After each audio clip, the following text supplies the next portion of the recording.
Hello everyone, it's me, Elizabeth Science, aka Fairy Woman. Remember, I was thinking, like, when I get to the end of this, I'm gonna have this video perfect, I'm gonna have everything down in the system. Yeah, instead I'm here in the last 3 days, jerry-rigging a tripod stand for my phone while I wait for another one to arrive. And still no intro and outro done. Oh well. Divine timing, progress, not perfection, I guess. All right, so we are on day 31. No, day 41, sorry. Which is day 28 in the book, The Fairy's Guide to Being Human, Magical Companion. Time, order, those things just aren't existing right now in my reality. All right, the fairy message for today. There is great energy in giving. It builds gratitude in yourself. It fills you up. Doing for others genuinely from the heart, is a treasure in their life. What about when it's not from the heart? What about when it is an obligation, or from manipulation, or forced? What about when it is for those dependent on you and it feels like a mix from the heart and obligation? This is the giving and not receiving that needs to be addressed. When you give from the heart, you are open for the love to pour back on you. Now I totally lost my space.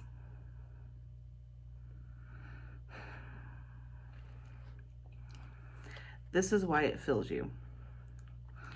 When you are in a healthy relationship with a person, you take turns being the giver and receiver. When you give from obligation, or the other reasons, you are closed and there is no place for the love to pour into. When you continuously give from this place, you become depleted. This is when you have to ask for help and receive humans' reactions to receiving. Humans' reactions to receiving is to automatically give back and give back more than they received. This does not help restore your energy. You must sit and receive and not try to pay that back immediately. The love you feel will be enough to be shared. There are humans who are takers, who take and never give back. Giving and receiving should always be an even flow. If you are constantly drained after spending time with someone or at a certain place, you are giving and not receiving. Is this because you are not safe to receive? Is it because there is not anyone giving? Pay attention to where your energy goes. Giving and receiving. It's such a tricky thing, too, because there can be times that we genuinely want to give, genuinely would like to do for people, but have depleted ourselves so much that even though genuinely from the heart we'd like to give, there's nothing to give, and it becomes a drain. And it's not that person's fault, it's our own fault for not having boundaries. It's all about boundaries always, right? So we have to be willing to say no, to take care of ourselves so that we can give later on. And I think I work on that with almost every client I've ever worked with. It's so hard for people to, because we have a society that glorifies martyrdom. We have a society that tells you if you give and give and give, that's how someone's going to give back to you. And I think that there has to be a give and take. So if you're always taking and not giving to a relationship, and then you're eventually that's not going to work for you either, because it's definitely not going to work for them. And if you are always giving, not just not being open to receiving, then you're just going to get drained. And it's not healthy for anyone involved. I mean, that's the thing. We act like, well, it's really working for the other person. I have to keep doing it for them to keep them happy. But if it's not working for you, then it's not working for them either. They're just not being honest with themselves and you. So always make sure that the giving is coming from a place of love. And I'm not saying that there won't be times that you have obligations or you do things because you just feel like you have to. I think we all find ourselves in that place at different times, but the important thing is to really recognize it and still shift yourself into a place of, okay, I'm choosing to do this, rather than feeling like you have to do this. And, you know, if you're a parent of a newborn, you give and give and give and get no sleep, and that child, you know, gives you back love, but it's draining. And there are times in relationships and situations where, yeah, you're gonna get drained.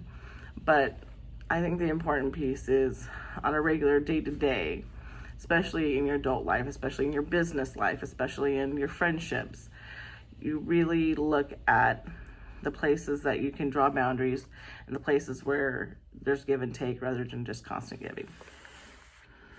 Action step. Where and with whom do you feel the most at peace, the most fulfilled, and the most love? Does giving feel easy or hard in your life? And that's a really great journal prompt of like just writing down the people that when you spend time with them and you're done, you feel up, you feel happy, you feel like there's a benefit. I'm not saying that there won't be times you guys will have disagreements or problems or it won't always be up, but if you went across the relationship on a general, most of the time I spend the time with them, how do I feel? You'll see a pattern, and it's either going to be that you feel more energized, more happy. That's a place that's healthy, that you're giving and receiving, that you feel safe enough to open up and receive. And if you have a thing where you are a relationship where you just feel constantly depleted afterwards, drained, you feel like it's too much work, like you need to have time afterward to feed your soul, then there's something going on there that's not helpful. You're giving too much in that relationship and there needs to be new boundaries, or you're not able to relax and be yourself and be honest, or, you know, there's a person that's really sucking your energy dry. So look at those places and see the type. It also helps you kind of see the type of people that give back to you, the type of relationships that are feeding you, so you can draw new ones in. Because you don't want it to be all dependent on one person.